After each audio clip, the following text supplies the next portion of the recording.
नमस्कार दोस्तों, आपका स्वागत है आपके अपने YouTube चैनल अद्भुत ज्ञान गंगा पर। आज का विषय है माँ पार्वती के भगवान शिव से 3 प्रश्न। एक बार भगवान शिव कैलाश पर्वत पर ध्यान में बैठे हुए थे। माता पार्वती भगवान शिव से आज्ञा लेकर पृथ्वी लोक के भ्रमण पर चल पड़ी। जब वह पृथ्वी लोक के ऊपर भ्रमण कर रही थी, उसी समय माता पार्वती की नजर पृथ्वी लोक के स्त्री पुरुषों पर पड़ती है। उन्होंने देखा कि पृथ्वी पर कुछ लोग बहुत सुखी हैं और कुछ लोग बहुत दुखी हैं। कुछ लोग अपने माता पिता की सेवा कर रहे हैं और कुछ लोग अपने माता पिता को ठोकर मार रहे हैं, दुखी कर रहे हैं। माता पार्वती के मन में इस तरह के विचार आ रहे थे कि आखिर पृथ्वी लोक पर सुखी इंसान बहुत ज्यादा सुखी क्यों है और दुखी इंसान बहुत ज्यादा दुखी क्यों है। यह सब देखकर माता पार्वती के मन में बहुत सारे प्रश्न उठ रहे थे। कुछ सोचकर माता पार्वती भगवान शिव से मिलने के लिए वापस कैलाश पर्वत की ओर चल पड़ी। माता पार्वती मन में आए प्रश्नों के बारे में सोचते सोचते कैलाश पर्वत पर पहुंच गई और भगवान शिव से कहने लगी कि हे प्रभु, मेरे मन में आज 3 प्रश्न उठ रहे हैं। जब आप मुझे उनके उत्तर दे देंगे तभी मेरे मन की जिज्ञासा शांत हो सकेगी। माता पार्वती के यह शब्द सुनने के बाद भगवान शिव ने कहा, ठीक है देवी, तुम अपने प्रश्न पूछो, मैं तुम्हारे प्रश्नों के उत्तर अवश्य दूंगा और तुम्हारी जिज्ञासा को शांत करने की पूरी कोशिश करूंगा। इस तरह भगवान शिव से आश्वासन पाकर माता पार्वती ने कहा कि प्रभु, मेरे 3 प्रश्नों में पहला प्रश्न यह है कि इस दुनिया में सबसे नरम चीज क्या है। दूसरा प्रश्न है कि इस संसार में शरबत से भी मीठा क्या है। मेरा तीसरा और अंतिम प्रश्न है कि इंसान की कौन सी आदत उसे अमीर और कौन सी आदत उसे गरीब बना देती है। भगवान शिव कहने लगे कि देखो पार्वती, तुम्हारे इन प्रश्नों के उत्तर देना आसान नहीं है, क्योंकि यह तो व्यक्ति के अपने नजरिए पर निर्भर करता है कि वह अपने जीवन की परिस्थितियों को कैसे देखता है। फिर भी मैं तुम्हें एक कहानी सुनाता हूँ। इस कहानी को ध्यान से सुनना। यदि तुमने यह कहानी ध्यान से सुनी तो निश्चित ही तुम्हारे 3 प्रश्नों का उत्तर तुम्हें मिल जाएगा और तुम्हें प्रश्नों के उत्तर से पूरी तरह संतुष्टि प्राप्त होगी। भगवान शिव कहने लगे कि देखो पार्वती, बहुत दिनों पहले की बात है। एक शहर में एक बहुत अमीर सौदागर रहता था। उस सौदागर की 3 पुत्रियां थी। वह तीनों ही पुत्रियां देखने में बहुत सुंदर थी। तीनों ही राजकन्याओं की तरह लगती थी। अपनी बात को आगे बढ़ाते हुए भगवान शिव कहते हैं कि पार्वती, एक बार वह सौदागर व्यापार करने के लिए विदेश जाने की तैयारी करने लगा तो उसके मन में विचार आया कि जब मैं वापस आऊंगा तो अपनी तीनों बेटियों के लिए अवश्य कुछ न कुछ लेकर आऊंगा। अब सौदागर मन में सोचने लगा कि मैं अपने तीनों बेटियों के लिए आखिर ऐसा क्या लेकर आऊं जिससे उनको खुशी मिले। जब काफी देर सोचने के बाद भी उसे कुछ समझ नहीं आया तो उसने इसके बारे में अपनी पुत्रियों से ही पूछ लेना ठीक समझा। भगवान शिव कहते हैं कि पार्वती, इस प्रकार मन में विचार करके उस सौदागर ने अपनी तीनों बेटियों को अपने पास बुलाया और सबसे बड़ी बेटी से कहा कि बेटी, तुम मुझसे कितना प्यार करती हो। सौदागर की पूरी बात सुनने के बाद बड़ी बेटी ने उत्तर दिया कि पिताजी, मैं आपको खुद से भी ज्यादा प्यार करती हूँ।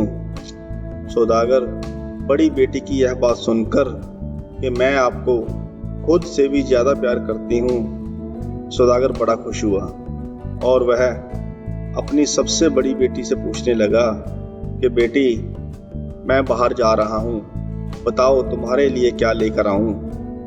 बड़ी बेटी ने उत्तर दिया, पिताजी, मुझे एक सोने की थाली चाहिए। सौदागर ने कहा, ठीक है, जब मैं वापस आऊंगा तो तुम्हारे लिए एक सोने की थाली अवश्य लेकर आऊंगा। जब बड़ी बेटी की बात पूरी हो गई तो सौदागर अपनी बीच वाली बेटी से कहने लगा कि बेटी, तुम मुझे कितना प्यार करती हो। सौदागर की बात सुनने के बाद वह दूसरे नंबर की बेटी कहने लगी, पिताजी, इस दुनिया में यदि मैं सबसे ज्यादा किसी से प्यार करती हूँ तो केवल आपसे करती हूँ। इस प्रकार वह सौदागर अपने दूसरे नंबर की बेटी की बात सुनकर बहुत ही प्रसन्न हुआ और उससे कहा कि बेटी, बताओ, मैं वापस आऊं तो तुम्हारे लिए क्या लेकर आऊं। दूसरी बेटी कहने लगी, पिताजी, मैं आपको बहुत प्यार करती हूँ, इसलिए मैं यह चाहती हूँ कि आप मेरे लिए एक सोने का पंखा लेकर आएं। सौदागर अपनी बीच वाली बेटी की बात सुनकर कहने लगा, ठीक है बेटी, मैं तुम्हारे लिए एक सोने का पंखा अवश्य लेकर आऊंगा। अब तीसरे नंबर की बेटी की बारी थी। सौदागर ने उसे भी वही प्रश्न किया कि बेटी, तुम मुझसे कितना प्यार करती हो। छोटी बेटी ने सौदागर की बात सुनकर जवाब दिया कि पिताजी, मैं आपको नमक के बराबर प्यार करती हूँ।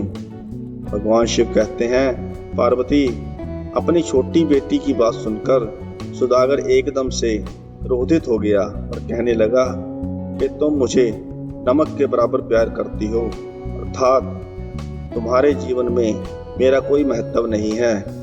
अगर तुम ऐसा समझती हो तो ठीक है, मैं तुम्हारे लिए कुछ भी लेकर नहीं आऊंगा। इस प्रकार से वह सौदागर अपनी तीनों बेटियों की बात सुनकर व्यापार करने के लिए विदेश चला जाता है। कुछ समय के बाद वह सौदागर जब वापस आया, बड़ी बेटी के लिए वह सोने की थाली लाया, बीच वाली बेटी के लिए सोने का पंखा लेकर आया, लेकिन अपनी तीसरी और सबसे छोटी बेटी, जो अपने माँ बाप को नमक के बराबर प्यार करती थी, उसके लिए वह कुछ भी लेकर नहीं आया। फिर भगवान शिव कहते हैं कि पार्वती, पहली और दूसरी बेटी अपना अपना तोहफा पाकर बहुत ही खुशी जाहिर कर रही थी और बहुत ही प्रसन्न थी, लेकिन तीसरी और सबसे छोटी बेटी, जिसके लिए कुछ भी नहीं आया था, वह बिल्कुल भी दुखी नहीं थी और वह बेटी भी उतनी ही खुश थी जितनी दोनों बड़ी बेटियां खुश हो रही थी। इस प्रकार धीरे धीरे समय गुजरता गया और समय का चक्र इस प्रकार घूमता है कि एक दिन दूसरे राज्य का राजकुमार एक घोड़े पर सवार होकर उस सौदागर के शहर में आता है। इत्तेफाक से वह राजकुमार उस सौदागर के घर के पास आकर खड़ा हो जाता है। उस राजकुमार की निगाह उस सौदागर की सबसे छोटी बेटी पर पड़ती है। उसे देखकर राजकुमार के मन में उससे शादी करने का विचार आ जाता है। उस दिन वह सौदागर अपनी बेटियों के साथ अपने घर पर ही था। राजकुमार अपने मन में विचार करता हुआ सौदागर के पास पहुंच गया। उसने सौदागर से कहा कि मैं तुम्हारी सबसे छोटी बेटी से शादी करना चाहता हूँ।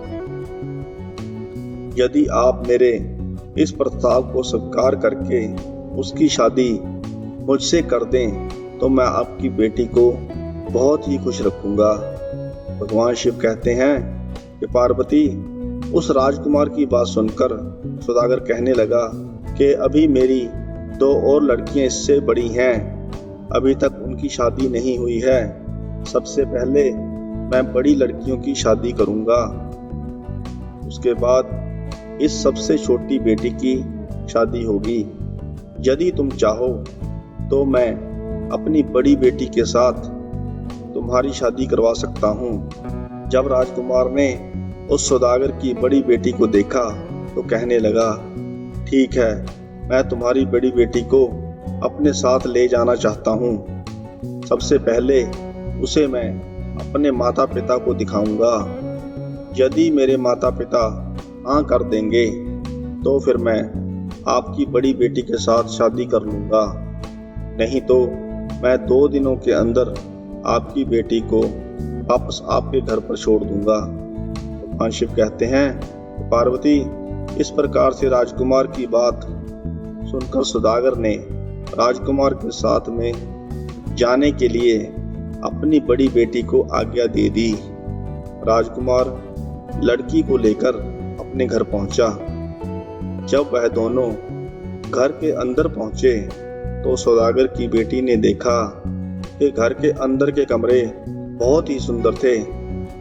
राजकुमार ने उसे एक कमरे में एक आसन पर बैठने के लिए कहा। भगवान शिव कहते हैं, पार्वती अब इस बात पर गौर करना कि उस राजकुमार ने सौदागर की बड़ी बेटी को एक बहुत ही सुंदर एवं बहुत ही नरम आसन पर बैठाया और दासी को सौदागर की उस बड़ी बेटी के लिए एक गिलास शरबत लाने के लिए कहा। राजकुमार की बात सुनकर सौदागर की बड़ी लड़की उस नरम आसन पर बैठ गई। राजकुमार के अनुरोध पर जैसे ही उसने शरबत का गिलास अपने मुंह से लगाया तो उसका मन पूरी तरह से प्रफुल्लित हो गया। उस सौदागर की बेटी ने शरबत पिया। शरबत समाप्त होने पर राजकुमार कहने लगा कि एक बात बताओ, क्या आज से पहले कभी तुम इतने नरम आसन पर बैठी थी और क्या कभी तुमने इतना बढ़िया शरबत पिया था? सौदागर की बेटी कहने लगी कि नहीं, मैं इतने नरम आसन पर कभी नहीं बैठी और ना ही कभी मैंने इतना स्वादिष्ट शरबत पिया। सौदागर की बड़ी बेटी की बात सुनकर राजकुमार कहने लगा कि इस तरह का उत्तर रानी होने के योग्य नहीं हो सकता, इसलिए मैं तुम्हारे साथ विवाह नहीं करूंगा। मैं तुम्हें तुम्हारे पिता सौदागर के पास छोड़कर आता हूँ। भगवान शिव कहते हैं, पार्वती इस प्रकार से वह राजकुमार उस सौदागर की बड़ी बेटी को घोड़े पर बिठाकर उसके घर पर वापस छोड़ने पहुंच जाता है। वह सौदागर से कहता है कि मैंने आपकी पुत्री से कुछ प्रश्न पूछे और यह मेरे प्रश्नों का सही उत्तर नहीं दे सकी। मैं तुम्हारी इस बड़ी बेटी के साथ शादी नहीं कर सकता क्योंकि यह रानी बनने के योग्य नहीं है। सौदागर कहने लगा कि ठीक है, तो तुम मेरी दूसरी बेटी के साथ विवाह कर लो। अब राजकुमार दूसरी बेटी को लेकर अपने महल में आया। उसे सुंदर और नरम आसन पर बैठाकर शरबत पिलाया। उसके बाद राजकुमार ने उससे भी वही प्रश्न किया कि एक बात बताओ, क्या आज से पहले कभी तुम इतने नरम आसन पर बैठी थी और क्या तुमने कभी इतना बढ़िया शरबत पिया था? दूसरी बेटी ने भी वही उत्तर दिया जो पहली बेटी ने दिया था कि ना तो मैं इतने नरम आसन पर कभी बैठी हूँ और ना ही कभी मैंने इतना बढ़िया शरबत पिया है। राजकुमार ने कहा कि तुम रानी बनने के योग्य नहीं हो। इस प्रकार से राजकुमार सौदागर की दूसरी बेटी को भी उसके घर छोड़ने पहुंच गया। भगवान कहते हैं कि पार्वती इस बार राजकुमार सौदागर से इजाजत लेकर उस सौदागर की तीसरी बेटी को लेकर अपने महल में पहुंचा और उस राजकुमार ने उस सौदागर की तीसरी बेटी को भी उसी नरम आसन पर बिठाया और शरबत पिलाया। जब उस लड़की ने शरबत पी लिया तो राजकुमार कहने लगा कि एक बात बताओ, क्या आज से पहले कभी तुम इतने नरम आसन पर बैठी थी? और क्या तुमने कभी इतना बढ़िया शरबत पिया था? भगवान शिव पार्वती से कहने लगे, पार्वती, अब तुम्हारे प्रश्न का उत्तर तुम्हें मिलने वाला है, इसलिए सो मत जाना। मेरी कहानी को ध्यान से पूरा सुनो। भगवान शिव कहने लगे, पार्वती, राजकुमार की इस बात को सुनकर सौदागर की तीसरी बेटी हंसकर कहने लगी कि राजकुमार, तुम्हारा पहला प्रश्न है कि क्या मैं आज से पहले कभी इतने नरम आसन पर बैठी हूँ? तो मेरा उत्तर है कि हाँ, मैं इससे पहले भी नरम आसन जो कि माँ की गोद का होता है, मैं उसमें झूली हूँ। तुम्हारा दूसरा प्रश्न है कि जो शरबत तुमने मुझे पिलाया है, क्या उससे भी स्वादिष्ट और मीठा शरबत मैंने कभी पिया है? तो हाँ, तुम्हारे इस शरबत से ज़्यादा मीठा और स्वादिष्ट माँ का दूध होता है, जो मैंने बहुत पहले पिया है। इस प्रकार वह राजकुमार अपने प्रश्नों के उत्तर जानने के बाद पूरी तरह संतुष्ट हो गया और उसने सौदागर की उस तीसरी लड़की के साथ विवाह किया। विवाह के समय पर उसने बड़े अच्छे अच्छे पकवान बनवाए, सौदागर को भी बुलाया, तो सौदागर के सामने बड़े ही स्वादिष्ट भोजन परोसे गए, लेकिन उसमें सब कुछ मीठा ही था, उसमें नमक बिल्कुल नहीं था। अब सौदागर जो भी सब्जी खाने की कोशिश करता, उस सब्जी में बहुत ही ज़्यादा मेवे पड़े थे। सब्जी में किसी प्रकार की कोई कमी नहीं थी, लेकिन कमी थी तो केवल एक नमक की कमी थी। वहाँ बिना नमक की जो सब्जियाँ थी, वह खास तौर पर सौदागर की तीसरी बेटी ने अपने पिताजी के लिए ही बनाई थी। भगवान शिव कहते हैं, पार्वती, अब वह सौदागर एकदम से क्रोधित हो गया और उसने राजकुमार को बुलाया और कहा कि यह कैसी दावत है, किसी भी सब्जी में नमक नहीं है। बताओ, बिना नमक के सब्जी का स्वाद क्या होगा? सौदागर की बात सुनकर राजकुमार कहने लगा कि यह सब्जियां आपके लिए आपकी बेटी ने ही बनाई हैं। सौदागर ने अपनी तीसरी बेटी को बुलाया और कहने लगा कि तुमने इन सब्जियों में नमक बिल्कुल नहीं डाला है। अब तुम ही बताओ कि नमक के बिना इसमें क्या स्वाद है? सौदागर की तीसरी बेटी कहने लगी, पिताजी, एक बार आपने मुझसे पूछा था कि मैं आपको कितना प्यार करती हूँ। तब मैंने आपसे कहा था कि मैं आपको नमक के बराबर प्यार करती हूँ। यह सुनकर आपने मेरा बहुत अपमान किया। आज आपको उसी नमक की आवश्यकता पड़ रही है, क्योंकि बिना नमक के सब्जी में कोई स्वाद नहीं आ सकता। चाहे सब्जी में नमक के स्थान पर कितना भी मेवा मिला दो, लेकिन जब तक नमक नहीं होगा तब तक वह सब कुछ बेकार है।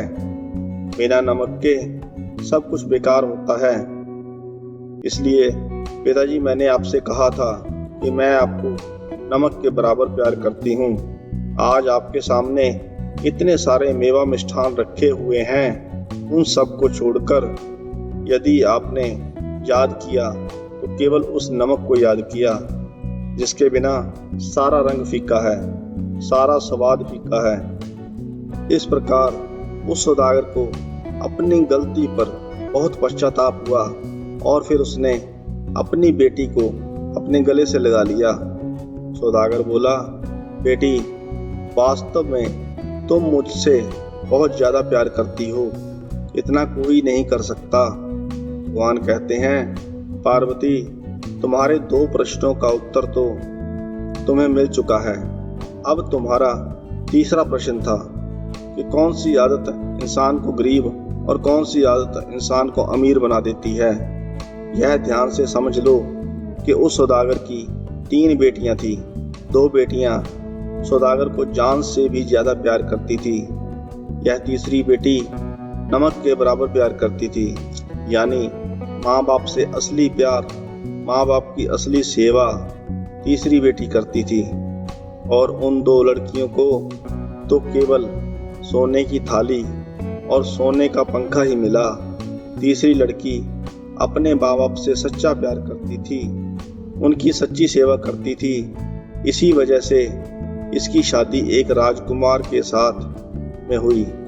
पार्वती, यह भी ध्यान रखना कि जो भी इंसान अपने माँ बाप की सेवा करते हैं, अपने माँ बाप से प्यार करते हैं, वह सदा जीवन में धनवान होते हैं। जो अपने माँ बाप का अनादर करते हैं, जो अपने माँ बाप से सच्चा प्यार नहीं करते, जो अपने माँ बाप की सेवा नहीं करते, उनके पास लक्ष्मी कभी नहीं जाती।